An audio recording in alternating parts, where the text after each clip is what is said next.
Hello दोस्तों, स्वागत है आप सभी का आपके अपने चैनल रोमन इंस्टीट्यूट में। आज का ये वीडियो 12th क्लास फिजिक्स का रहेगा और फिजिक्स में हमने अभी लेसन 4 स्टार्ट किया था, गतिमान आवेश एवं चुंबकीय क्षेत्र। लेसन 4 जिसका भाग 1 हमने डाला, जिसमें काफ़ी सारी चीज़ें आपको मैंने कराई थी। यहाँ से मैं आपको बता दूँ, पहले हमने स्टार्ट किया था अरस्टेड का प्रयोग। अरस्टेड के प्रयोग के बाद में जो गतिमान आवेश किस तरह से चुंबकीय क्षेत्र उत्पन्न करता है, ये चीज़ हमने बताई थी। लाइव एग्जाम्पल भी आपको दिखाया था, अरस्टेड का प्रयोग हमने दिखाया था किस तरीके से होता है। देन उसके बाद में चुंबकीय क्षेत्र का कॉन्सेप्ट बताया, चुंबकीय क्षेत्र कैसे उत्पन्न हुआ। फिर चुंबकीय क्षेत्र के बारे में हमने बताया ये कितना हो सकता है। फिर आपको उसके छोटे बड़े मात्रकों के बारे में बताया था।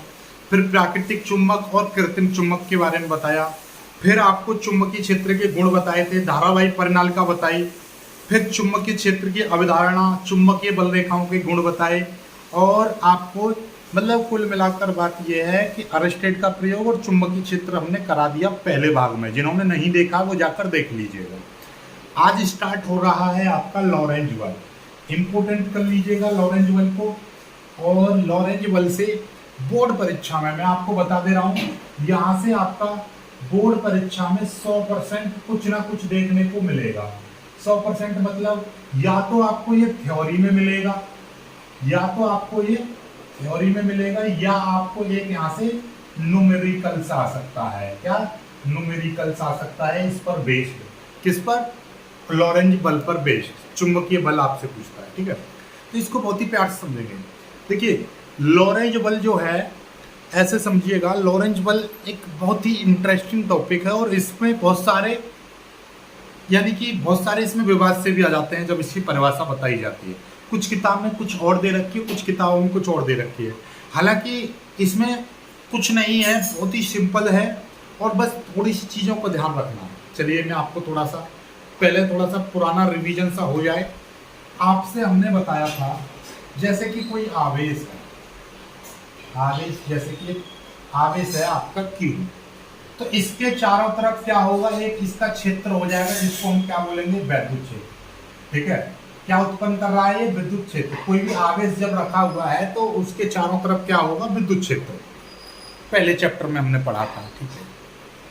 अब ये आवेश यदि स्थिर है तो ये केवल विद्युत क्षेत्र उत्पन्न कर रहा है, ओके। जब यही आवेश आपका क्या करे, यही आवेश गति में आ जाए, यहाँ पर क्या है, v = 0, यानी कि ये इसकी जो गति है वो 0 है, अर्थात इसका वेग 0 है, मतलब ये स्थिर अवस्था में रखा हुआ है। जब ये आवेश गति करने लगे, यानी कि v वेग से गति करने लगे, अर्थात ये आपका मोशन पोजीशन में है। मोशन में यानी कि ये गतिमान है।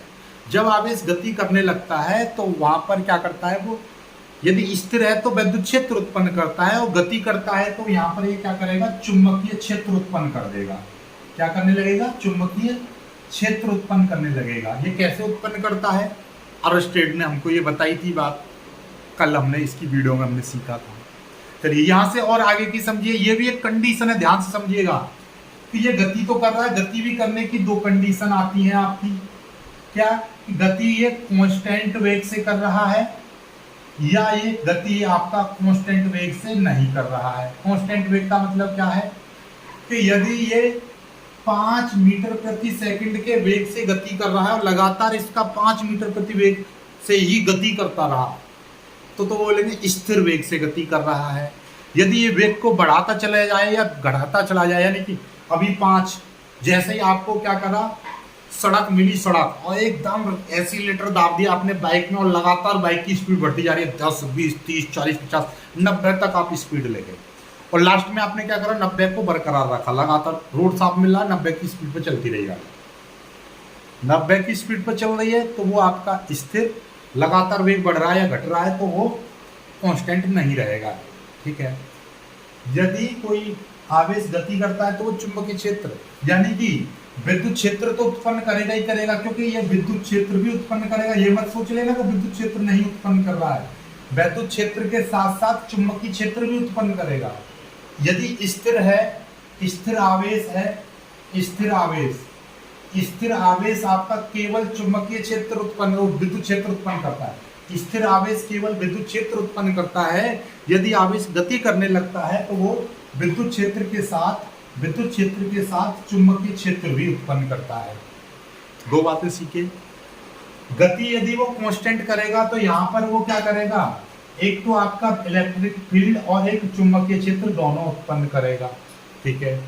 लेकिन जब उसका वेग कांस्टेंट नहीं रहेगा, लगातार उसका वेग बढ़ रहा है या घट रहा है, तो वो क्या करेगा, वैद्युत क्षेत्र उत्पन्न करेगा प्लस चुंबकीय क्षेत्र भी उत्पन्न करेगा, तथा इनके साथ विद्युत चुंबकीय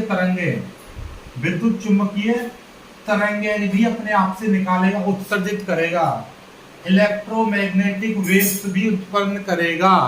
समझ में आ गई बात। जब वेग को बढ़ाने लगेगा तो अपने आप से क्या कुछ तरंगे अपनी ऊर्जा को इलेक्ट्रोमैग्नेटिक वेव्स के साथ निकाल देगा।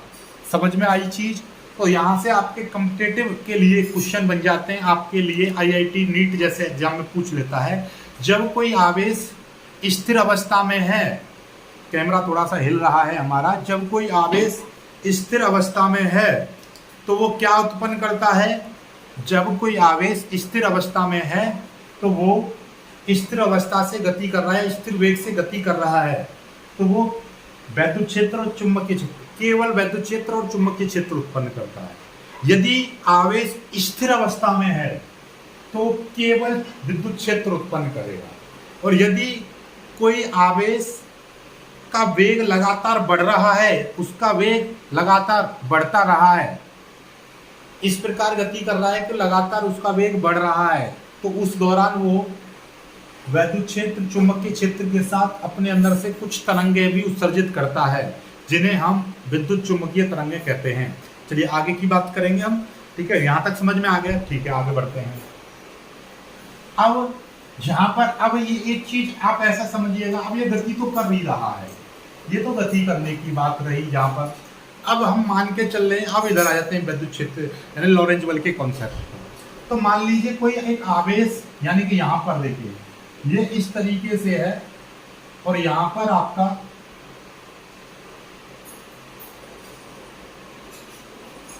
वैद्युत क्षेत्र भी है और इसमें आपका चुंबकीय क्षेत्र भी है। ये जो एरिया है इसमें वैद्युत क्षेत्र भी है पहले से मौजूद और चुंबकीय क्षेत्र भी है। और यहां पर क्या करे, कोई आवेश क्या कर रहा है, कोई आवेश यहां पर गति करे v वेग से। यदि कोई आवेश ऐसे क्षेत्र में गति करे जहां पर वैद्युत क्षेत्र और चुंबकीय क्षेत्र दोनों उपस्थित हैं, तब इस आवेश पर वैद्युत क्षेत्र के कारण वैद्युत बल लगेगा और चुंबकीय क्षेत्र के कारण चुंबकीय बल लगेगा। इन वैद्युत बल और चुंबकीय बल के योगफल को हम बोलते हैं लॉरेंज बल। जब कोई आवेश एक ऐसे क्षेत्र में गति करे जहां पर वैद्युत क्षेत्र और चुंबकीय क्षेत्र दोनों उपस्थित होते हैं, तब उस आवेश पर लगने वाले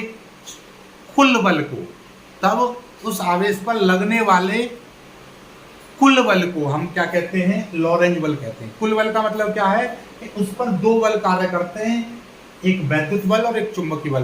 तो उस आवेश पर लगने वाले वैद्युत बल और चुंबकीय बल के योगफल को हम लॉरेंज बल कहते हैं। कंडीशन समझ में आ गई, ठीक है, ठीक समझ में आ गई यहाँ तक, ठीक। वैद्युत बल और चुंबकीय बल के परिणामी बल को, यानी इसके कुल बल को या परिणामी बल को हम क्या कहेंगे, लॉरेंज बल कहेंगे, ठीक है। चलिएगा, तो ये यहाँ पर गति करेगा, मान लीजिए v वेग से गति कर रहा है और यहाँ पर ये चुंबकीय क्षेत्र E है और यहाँ पर क्या है, वैद्युत क्षेत्र आपका B है, ठीक है। तो इस पर जो बल लगेगा तो ये लॉरेंज बल कितना हो जाएगा, F बराबर FE प्लस FB, ठीक है। FE का मान क्या हो जाएगा, आप देखिए वैद्युत बल हमने बताया था, वैद्युत क्षेत्र की तीव्रता बराबर F/Q होता है, तो F बराबर क्या हो जाएगा, E इंटू Q हो जाएगा, या QE बोल सकते हैं, QE, ये तो वैद्युत बल हो गया, ठीक है। और चुंबकीय बल कितना है, कि चुंबकीय बल था आपका QVB साइन थीटा, क्या था, QVB साइन थीटा। ये साइन थीटा क्या है, थीटा क्या है, ये चुंबकीय क्षेत्र में कितने कोण पर प्रवेश किया। मान लीजिए चुंबकीय क्षेत्र ऐसे है और ये भी इसी तरीके से प्रवेश करेगा, तो थीटा बराबर 0 डिग्री। और मान लीजिए चुंबकीय क्षेत्र की दिशा ऐसे और ये इस तरीके से प्रवेश किया थीटा कोण पर, तब इसका तो ये थीटा कोण हो गया। बी क्या है, ये चुंबकीय क्षेत्र की प्रबलता है कि यहाँ पर चुंबकीय क्षेत्र कितना है। ये वी क्या है, इस आवेश का वेग है कि ये, और क्यू क्या है कि ये इतना आवेश। वैद्युत क्षेत्र सिंपल होता है कि कितना आवेश है और कितना यहाँ पर वैद्युत क्षेत्र है, दोनों का मल्टीप्लाई कर देंगे तो ये वैद्युत बल निकल आएगा। चुंबकीय बल निकालने के लिए हमने कल बताया था, ठीक है, जब कोई क्यू कूलम आवेश किसी चुंबकीय क्षेत्र में वी वेग से प्रवेश करे थीटा कोण पर, तो उस पर लगने वाला चुंबकीय बल इतना होगा। अभी आपको मैं बताऊंगा, ठीक है, चुंबकीय बी का मान कैसे निकालेंगे, अभी बायो सेवर्ट नियम आएगा, सब कुछ सीख जाओगे, ठीक है, चिंता मत करो, सारी चीजें आ जाएंगी, ठीक है, चलिएगा, ओके। अब हम इसको क्या बोल सकते हैं, ध्यान से समझिएगा, इसको ये क्यू ई हो गया। अब देखिएगा, ये आप जानते हो ए क्रॉस बी, ए वेक्टर क्रॉस बी वेक्टर बराबर होता है ए बी साइन थीटा। इसको हम वेक्टर रूप में भी लिख सकते हैं। ये क्यू तो अपने आप में एक अदिश राशि है, इन दोनों को देखिए, बी भी आपका वी वेक्टर होता है और ये बी भी वी वेक्टर होता है, इन दोनों के बीच में लगा देंगे, क्यू अलग रहेगा और हम इसको लिख देंगे वी क्रॉस बी, ठीक है, क्यों वी वी, यहाँ पर देखिएगा ये V vector cross B vector है, तो हम वी वी साइन थीटा लिख सकते हैं, तो ये V V sine theta, Q अपना रहा है, हम इसको क्यू को भी कॉमन ले सकते हैं, ये ई, ठीक है, ई वेक्टर भी लिख सकते हैं, इसको वेक्टर फॉर्म में लिख सकते हैं, प्लस इसका vector form V vector cross B vector, इस तरीके से भी ये लिखा जा सकता है एफ, ये एफ वेक्टर, ये आपका वेक्टर स्वरूप हो गया, ये आपका नॉर्मल रूप हो गया, ये नॉर्मल रूप हो गया, और ठीक है, ये कोई सा भी रूप नहीं है, हालांकि आप इसको भी मान सकते हो, आपकी इच्छा है। समझ में आया, समझ में आया, तो ये है लॉरेंज बल। अब आपसे लॉरेंज बल, कोई किताब क्या कहती है, जब कोई आवेश किसी चुंबकीय क्षेत्र में गति करता है तो उस पर लगने वाले बल को हम लॉरेंज बल कहते हैं। ये गलत हो जाती है परिभाषा, क्योंकि ध्यान से समझिएगा,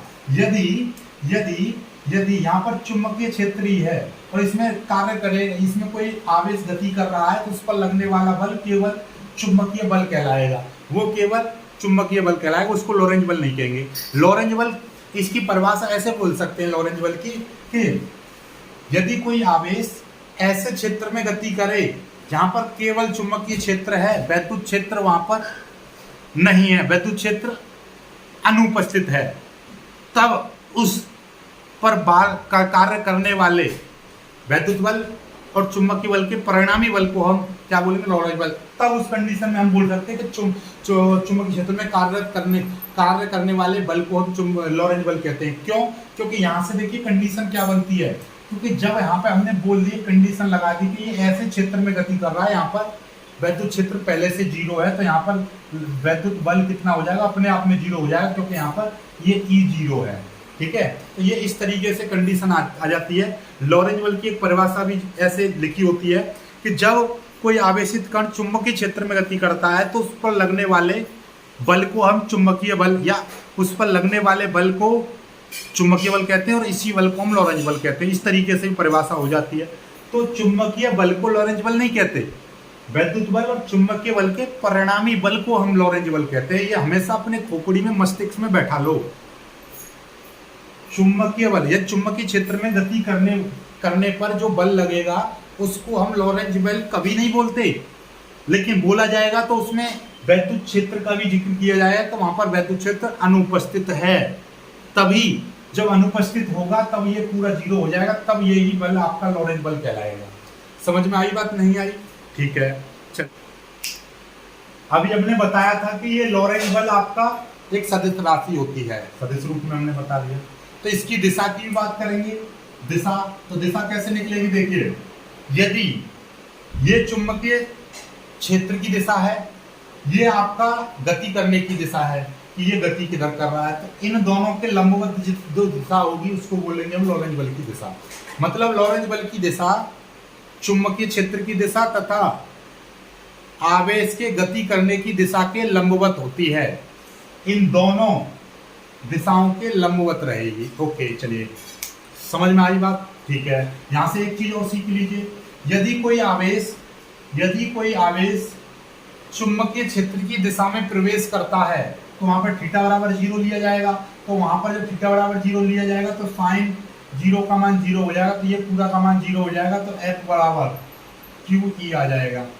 कितना आ जाएगा? क्यू ई, केवल क्यू ई आएगा। तो उस कंडीशन में यदि कोई आवेश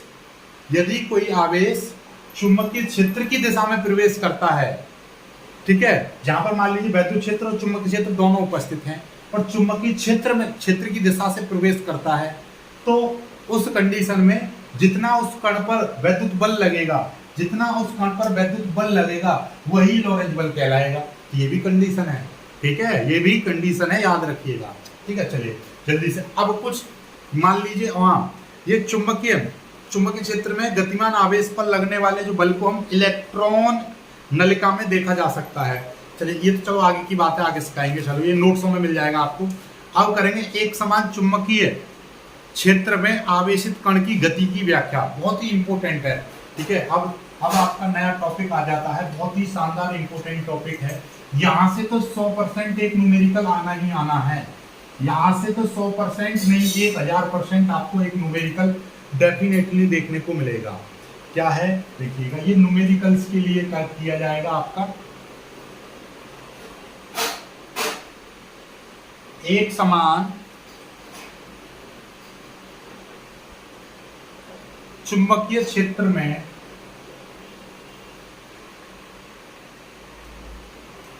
आवेशित कण की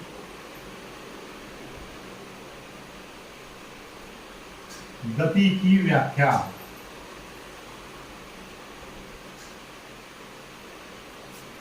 मान लीजिए देखिए हमने क्या किया, ये आपका एक समान चुंबकीय क्षेत्र है,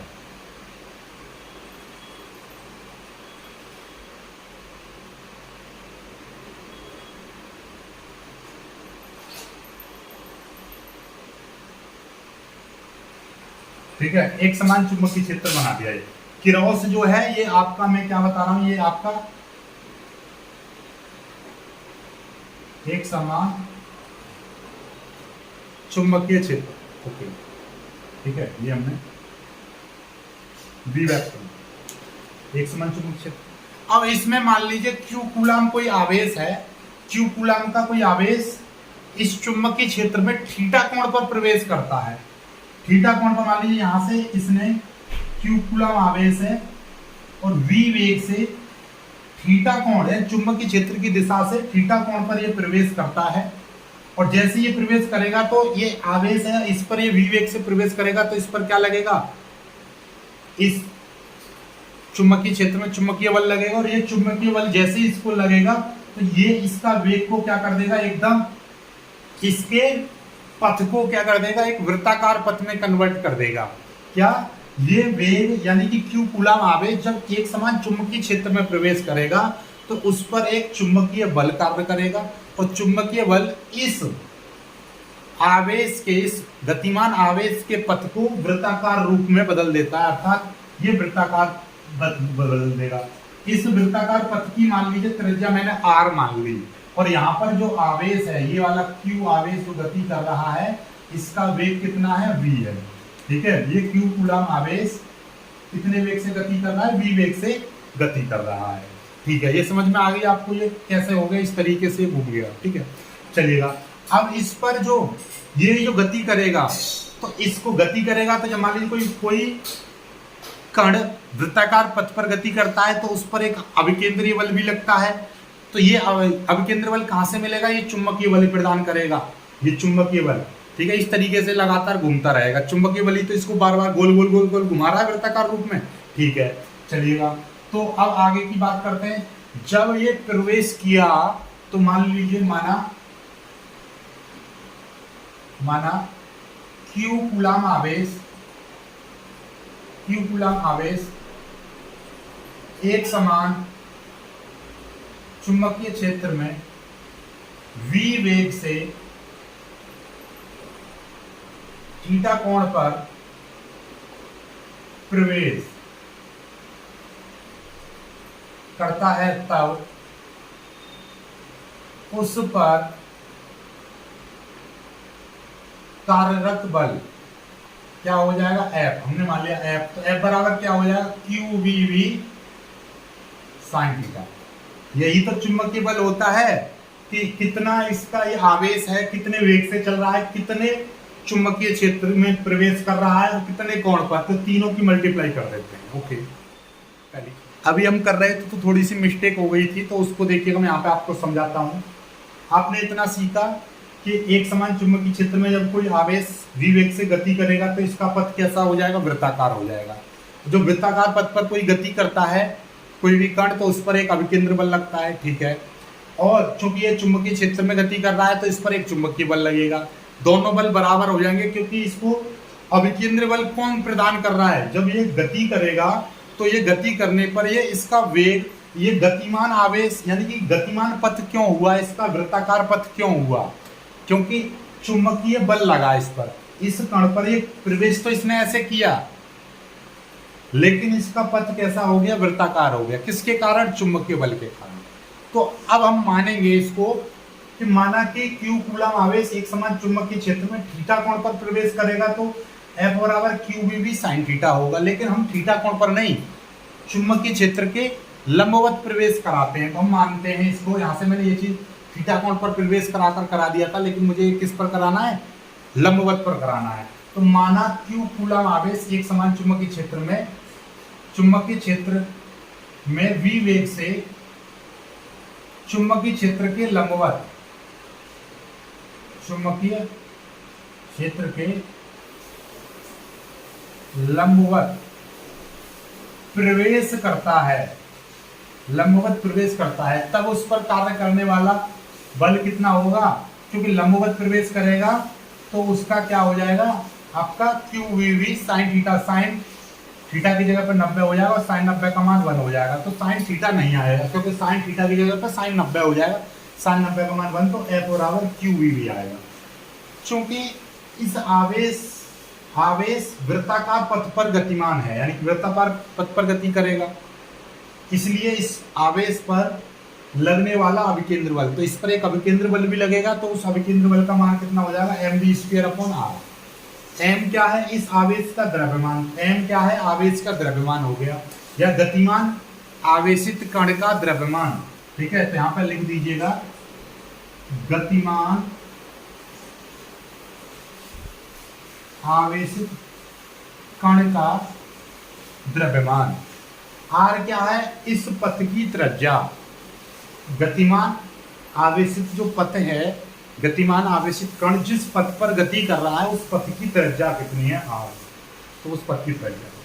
चूंकि गतिमान आवेशित कण यानी इस Q को आवश्यक अभिकेंद्र बल, चुंबकीय बल प्रदान करता है, इसको जो भी आवश्यक अभिकेंद्र बल है वो किससे मिल रहा है, चुंबकीय बल से। चुंबकीय बल ने ही तो इस कण का पथ वृत्ताकार किया था, तो मतलब क्या है कि ये गतिमान यानी वृत्ताकार पथ पर किसके कारण हुआ, चुंबकीय बल ही इसके पथ को वृत्ताकार करता है और वृत्ताकार पर ही हमको अभिकेंद्र बल लगता है। और वैसे भी दिखाई दे रहा है समीकरण एक, ये भी बल का मान है, ये भी बल का मान है, तो न्यूटन का नियम बल बराबर होते हैं, ठीक है, चाहे विपरीत दिशा में हो तो ये दोनों बल बराबर, तो इसलिए मैंने दोनों बल बराबर रख दिए। आवश्यक अभिकेंद्र बल किसके कारण उत्पन्न हो रहा है, ये चुंबकीय बल ही इसको प्रदान कर रहा है, ये दोनों mv²/r अभिकेंद्र बल, QVV, ये साइन थीटा नहीं आएगा, केवल QVV आएगा, ये आ गया आपका QVV। यहां से आप क्या करोगे, यदि यहां से हम क्या देखिएगा क्या दिखाई दे रहा है, यदि हम ये देखिए R की वैल्यू निकालेंगे तो mv²/QVV बराबर R को इधर पहुंचा दिया, ये चीज इधर आ गई, ठीक है। तो R की वैल्यू निकालें, V से एक ये कट जाएगा, तो R बराबर क्या हो जाएगा, mv/QV। इस सूत्र को याद रखिएगा, वेरी इंपॉर्टेंट है, ये मैंने बता दिया, इस पर 1000% आपका न्यूमेरिकल आएगा ही आएगा। पथ की त्रिज्या आपसे निकलवा सकता है, आवेशित कण का वेग निकलवा सकता है, आवेशित कण का चुंबकीय क्षेत्र का मान निकलवा सकता है, या द्रव्यमान पूछ सकता है, आपकी इच्छा है। 4 चीज देगा, एक चीज पूछेगा, ये चीज याद रखिएगा, ठीक है। ये चीज आ गई, यहां से हम यहीं से ध्यान से समझ लीजिएगा, यहीं से हम v का मान निकालेंगे, v बराबर क्या हो जाएगा, v बराबर ये चीज ऊपर पहुंच जाएगी, QVR/m, ये v का मान निकल जाएगा, ये भी आपके न्यूमेरिकल्स के लिए काम आएगा, 2 फॉर्मूले निकल आए, ठीक है, यहाँ तक याद रखिएगा। अब हम मान के चल रहे हैं कि माना आवेशित कण जो गति कर रहा है तो उस पर ऊर्जा भी होगी, उसकी गतिज ऊर्जा। तो माना आवेशित कण की गतिज ऊर्जा k है, तब k बराबर 1/2 mv²। गतिज ऊर्जा बराबर क्या होता है? 1/2 द्रव्यमान इंटू वेग का स्क्वायर। तो 1/2 into m into v। v square की वैल्यू तो हम यहाँ से भी निकाल सकते थे, लेकिन हम यहाँ से निकालेंगे। v का मान इतना है, इसका स्क्वायर कर देंगे। क्या है v का मान? QVR/m। q इसको मिटा दे रहा हूँ मैं, ये क्या है? QVR/m, इसका स्क्वायर, ये चीज आ जाएगी, ठीक है। चलिए इसको मिटा दे रहा हूँ, जल्दी से स्क्रीनशॉट ले लीजिएगा, जल्दी से स्क्रीनशॉट ले लीजिएगा, ठीक है। यहाँ तक तो कोई समस्या नहीं आएगी आपको। यहाँ से आगे देखिए, मैं बताता हूँ आपको, ठीक है। यहाँ से आगे k बराबर 1/2 m इंटू ये हो जाएगा आपका Q², V² R² m²।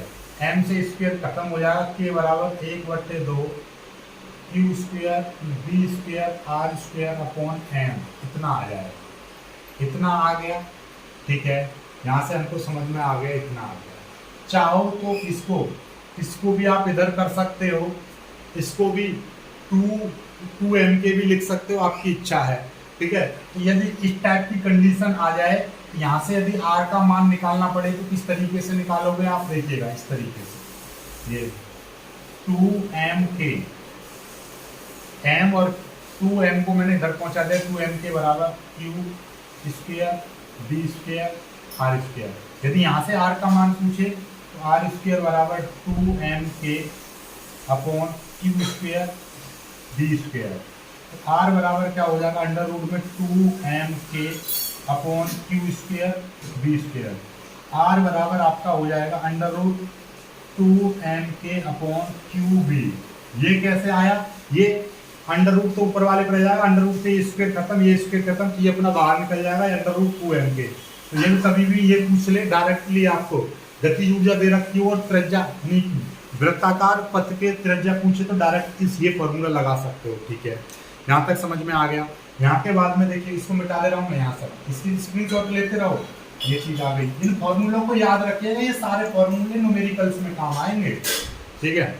यहाँ से बाद में हमने माना कि किसी कण को v वोल्ट से त्वरित किया जाता है। माना यदि किसी कण को v वोल्ट विभवांतर से त्वरित किया जाए,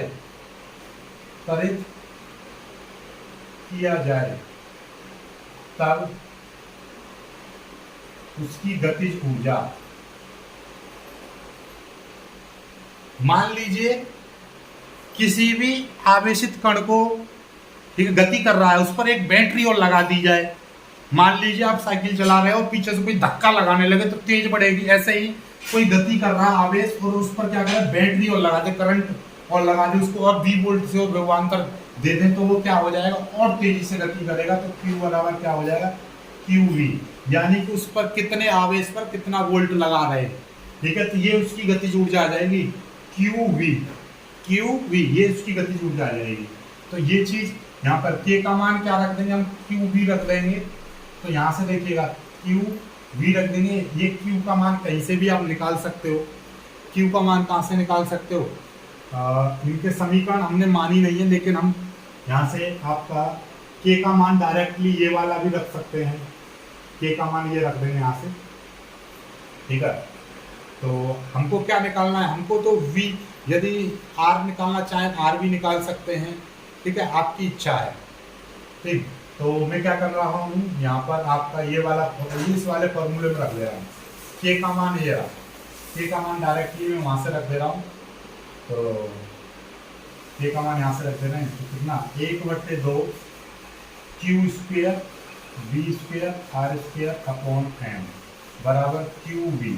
अब इस क्यू से स्क्वेयर खत्म हो जाएगा, तो यहाँ से यदि मैं आर स्क्वेयर की वैल्यू निकालूं तो क्या हो जाएगा 2mv अपॉन ये क्यू बी स्क्वेयर कितना आ जाएगा आर बराबर under root 2mv upon Q B square आ जाएगा, बी बाहर आ जाएगा 1 अपॉन बी अंडर रूट में 2mv अपॉन क्यू आर बराबर इतना ये कितना निकल आया 2mv अपॉन क्यू, ये चीज आ जाएगी। ठीक है, इस तरीके से मतलब हमको पथ की त्रिज्या पर ज्यादा फोकस करना है। क्या चीज करनी है, पथ की त्रिज्या पर ज्यादा फोकस करना है। ठीक है, पथ की त्रिज्या के काफी सारे फॉर्मूले निकाल दिए। ठीक है, चलिएगा अब यहाँ से आगे की याद रखिएगा, देखिएगा यहाँ पे समझिएगा। अब निकालेंगे आवेशित कण का आवर्तकाल। आवर्तकाल क्या रहता है, समय रहता है, यानी कि ये एक चक्र लगाने में, यानी कि एक चक्र लगाने में आर त्रिज्या का एक वृत्ताकार पथ का एक चक्र लगाने में कितना समय लेता है, ये आवेशित कण एक चक्र लगाने में कितना समय ले रहा है उसको बोलेंगे हम आवर्तकाल। तो आवेशित कण द्वारा वृत्ताकार मार्ग का एक चक्र कंप्लीट करने में लगा समय आवर्तकाल कहलाता है। तो आवर्तकाल देखिए समय बराबर क्या होता है, वैसे चाल बराबर होती है दूरी बट्टे समय, तो समय बराबर क्या हो जाएगा, समय बराबर हो जाएगा दूरी बट्टे चाल। तो इसका मतलब क्या है, तो आवर्तकाल का एक फॉर्मूला बन सकता है, क्या बन सकता है, आवर्तकाल यानी कि ये समय हो गया, चली गई दूरी, तो वृत्ताकार मार्ग की पर चली गई दूरी, तो आवेशित कण द्वारा वृत्ताकार मार्ग या वृत्ताकार पथ पर चली गई दूरी। ठीक है, तो क्या लिख देंगे, एक चक्र में चली गई दूरी, यहां पे लिख दीजिए एक चक्र में चली गई दूरी अपॉन नीचे क्या है चाल, आवेशित कण की चाल या वेग भी बोल सकते हैं। तो T बराबर क्या हो जाएगा, इसकी त्रिज्या R है तो एक चक्कर में कितनी दूरी चल लेगा, इसकी परिधि के बराबर। तो क्या है, वृत्ताकार मार्ग की परिधि क्या हो जाएगी, वृत्ताकार मार्ग की परिधि इतनी तो हो जाएगी, और नीचे आवेशित कण की चाल कितनी है, v है। T बराबर कितनी, परिधि कितनी हो जाएगी 2πr। परिधि बराबर क्या होता है, परिधि बराबर 2πr, इसकी दूरी कितनी हो जाएगी, टोटल दूरी 2πr, नीचे वेग है v, तो ये इसका क्या निकल आया, आवर्तकाल निकल आया। आवृत्ति निकालें, आवृत्ति का मतलब क्या है, आवृत्ति का मतलब है कि एक सेकंड में कितने चक्र कंप्लीट कर लेगा, तो 1/, आवर्तकाल, तो क्या हो जाएगा 1 अपॉन 1/t, t का फॉर्मूला रख देंगे तो 2πr अपॉन v, v ऊपर पहुंच जाएगा तो v अपॉन 2πr कितना n बराबर। अब चाहो तो यहाँ पे r का भी मान रख सकते हो, r का भी मान रख सकते हो।